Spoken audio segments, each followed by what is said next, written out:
আসসালামু আলাইকুম। গত 17 বছরে আমাদের দেশে যা ঘটেনি এবার তা ঘটবে। এবার নতুন অনেক কিছু ঘটবে। এটার জন্য দেশবাসীকে প্রস্তুত থাকতে হবে। শেখ হাসিনার সময় অনেক কিছু ঘটেনি। গত 17 বছরের না খাওয়া একটা দল আসছে, উপোস একটা দল আসছে। এবার বুঝতে পারবেন যে বাংলাদেশের কি অবস্থা হয়। বঙ্গোপসাগরের পানিও শুকিয়ে যাবে এবার, এত খাওয়া খাবে। এবার বান্দরবানে গিয়েও কোনো জঙ্গল পাবেন না, খেয়ে সব একেবারে উজাড় করে দিবে। রাঙ্গামাটি, খাগড়াছড়ি, বান্দরবান এগুলি কিচ্ছু রাখবে না, বঙ্গোপসাগর কিচ্ছু রাখবে না, খেয়ে এবার সব শেষ করে দিবে। জাতি বুঝবে এবার। এটার জন্য মূল দায়ী হলো ডক্টর ইউনূস। ডক্টর ইউনূসের মেটিকুলাস ডিজাইনে আজকে 17 বছরের না খাওয়া আরেকটা সন্ত্রাসী দল আসছে, ক্ষমতায় আসতে যাচ্ছে। এটা জাতিকে কঠিন ভোগাবে। ঠিক শেখ হাসিনা যা করে গেছে তার কয়েক গুণ বেশি করবে। আমার কথাগুলি আপনারা মনে রাখবেন। আমি মারা গেলেও এই অনলাইনে আমার এই কথাগুলি থাকবে, আপনারা আমার এই কথাগুলি রেকর্ড শুনে রাখবেন যে ভবিষ্যৎ আমাদের যে অন্ধকার এবং কঠিন বিপদে আমরা পড়তে যাচ্ছি, এটা তার বড় লক্ষণ। এই যে ডক্টর ইউনূস এত জঘন্য কাজ করে গেলেন, একটা দলকে এইভাবে জিতিয়ে দিলেন একেবারে, যেটা শেখ হাসিনাও এইভাবে করেনি নির্বাচনটা। শেখ হাসিনা যে তিনটা করছে একদম ঘোষণা দিয়ে করছে। নির্বাচনের নামে এত বড় প্রহসন আমাদের দেশে কোনোদিন হয়নি, কোনো নির্বাচন হয়নি। এটা ছিল একটা ডিজাইন করা নির্বাচন, এটা জাস্ট ডিক্লেয়ার করে দেওয়া হয়েছে।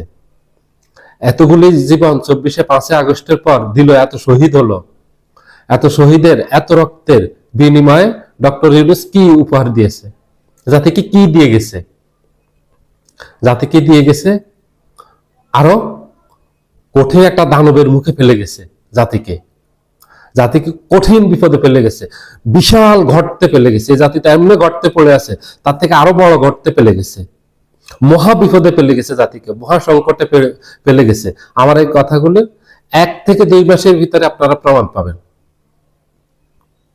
এই যে জামাতের এতগুলো বিজয়কে ছিনিয়ে নিয়ে বিএনপিকে দেওয়া হলো, জামাতের 100 আসন আপনারা এগুলি সব তথ্য প্রমাণ পেয়ে যাবেন। 100-র উপরে আসন বিএনপিকে দিয়ে দিল। এই যে দিয়ে যে বিএনপিকে নিরঙ্কুশ সংখ্যাগরিষ্ঠতা দিল, এই নিরঙ্কুশ সংখ্যাগরিষ্ঠতা পেয়ে বিএনপি কি কি করবে আপনারা বুঝতে পারেন? 2001 সালের কথা যাদের মনে আছে তারা বলতে পারবেন। এই নিরঙ্কুশ সংখ্যাগরিষ্ঠতা পেয়ে পরপর 4 বছর দুর্নীতিতে চ্যাম্পিয়ন হয়েছে। আমাদের দেশে ব্যাপক অরাজকতা তৈরি হয়েছে, আমাদের দেশে ব্যাপক সন্ত্রাস হয়েছে। আমাদের দেশে এই যে 90 জেএমবি 64 জেলায় বোমা হামলা করেছে, তখন করেছে।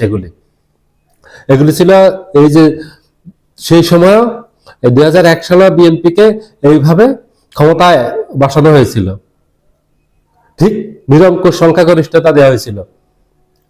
আওয়ামী লীগকে দেওয়া হয়েছিল 59 আসন, আর বিএনপিকে দেওয়া হয়েছিল 230 আসন। সেই 30 আসন নিয়ে বিএনপি ইচ্ছে মতো দেশ পরিচালনা করছে।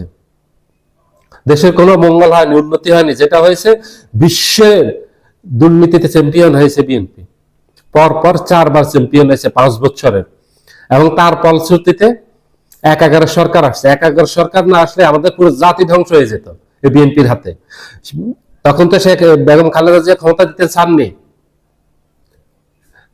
উনি কোন তত্ত্বাবধায়ক সরকারের হাতে ক্ষমতা দিতে চাননি। উনি চেয়েছেন শেখ হাসিনার মতো নির্বাচনই করতে। বেগম খালেদা জিয়া শেখ হাসিনার মাঝে কোনো পার্থক্য নেই। বেগম খালেদা জিয়া 1996 সালে 15 ফেব্রুয়ারি নির্বাচন করছে, ভোটারবিহীন নির্বাচন করছে। শেখ হাসিনা 3টা করছে, বেগম খালেদা জিয়া চেয়েছিল উনিও সমান তালে করতে, উনি পারেননি, ওনার পক্ষে সম্ভব হয়নি। শেখ হাসিনাকে ভারত সাপোর্ট দিয়েছে, এই জন্য শেখ হাসিনা 3টা করতে পেরেছে। আর বেগম খালেদা জিয়াকে সাপোর্ট পায়নি ভারতের, এই জন্য করতে পারেনি। তাহলে উনিও 2টা করছে, একটা 15 ফেব্রুয়ারি 96 সালের, আর 2001 সালে একটা করতে চেয়েছে। সেটা তখন এই 1/11 সরকার এসে সেটা হটিয়ে দিয়েছেন। হটিয়ে দিয়ে আরেক কালপিটকে এনে নিরঙ্কুশ সংখ্যাগরিষ্ঠতা দিচ্ছে। আরেক কালপিটকে নিরঙ্কুশ সংখ্যাগরিষ্ঠতা দিয়ে শেখ হাসিনাকে দিয়ে এবার জাতি 17 বছর ভুগছে। আর বেগম খালেদা জিয়াকে দিয়ে জাতির অর্থনীতি ধ্বংস হয়ে গেছে, জাতি 5 বছর ভুগছে, এবার ভুগবে কত বছর? এবার 100 বছর ভুগবে জাতি, মনে রাখবেন। এটা একদম সত্যি কথা বলে গেলাম, আমি আমার জীবনে রিস্ক নিয়ে কথা বলে গেলাম, এটাই সত্যি কথা। আমরা দীর্ঘমেয়াদী ভুগবো। এবারে নির্বাচনটা ছিল আমাদের 100 বছরে জাতির ভাগ্য নির্ধারণ করত, সেটা নির্ধারিত হয়ে গেছে।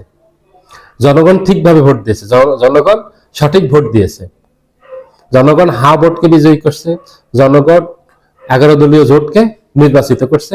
কিন্তু ডক্টর ইউনূস তার ম্যাটিকুলাস ডিজাইনে, তার ষড়যন্ত্রে, তার নীল নকশায় বিএনপিকে ক্ষমতায় বসিয়েছে। এটা সবাই জানে, এই রেকর্ডগুলি সব আছে, আগামী কিছুদিনের ভিতরে এই রেকর্ডগুলি সব আসবে। এর জন্য ডক্টর ইউনূস দায়ী থাকবে।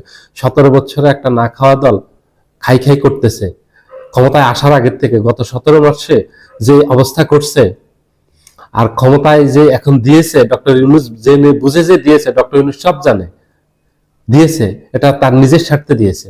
এখন সব স্পষ্ট। ডক্টর ইউনূসের কাছে একজন শহীদের কোনো ইয়া নেই, মূল্য নেই।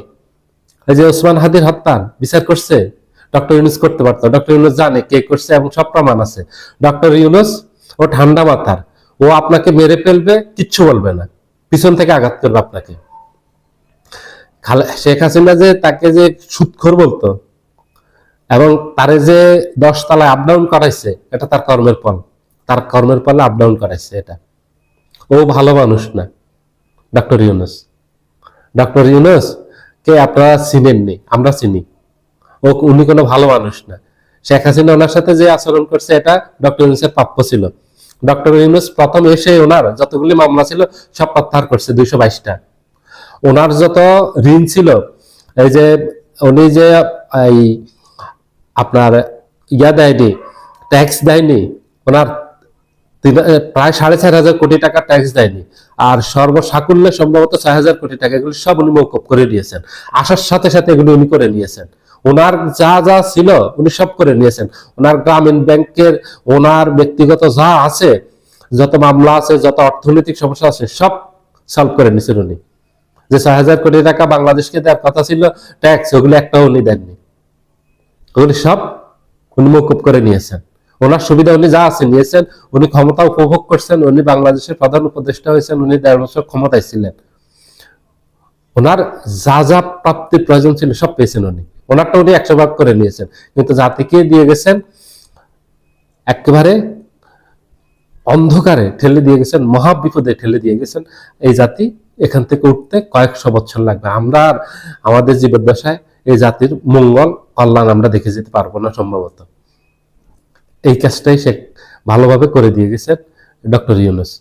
ডক্টর ইউনূস কত ভালো মানুষ, কত জঘন্য মানুষ, আপনারা এটা দিয়ে বুঝবেন। উনি যদি ভালো মানুষ হতেন, ঠিক জনগণের নির্বাচিত প্রতিনিধিদেরকে নির্বাচিত করে উনি ক্ষমতা হস্তান্তর করে চলে যেতেন, এটা ওনার দায়িত্ব ছিল। উনি করছেন কি? উনি নীল নকশার নির্বাচন করছেন, উনি একটা ডিজাইন করা নির্বাচন করছেন, উনি পূর্ব পরিকল্পিত একটা নির্বাচন করছেন, জাতিকে উপহার দিচ্ছেন। এটা জাতি মনে রাখবে এবং ওনাকে এটার ফল ভোগ করতে হবে। আজ হোক কাল হোক উনি এটা থেকে রক্ষা পাবেন না, উনি ক্ষমা পাবেন না, ক্ষমা ওনাকে কেউ করবে না। সবাই ভালো থাকবেন, আল্লাহ হাফিজ।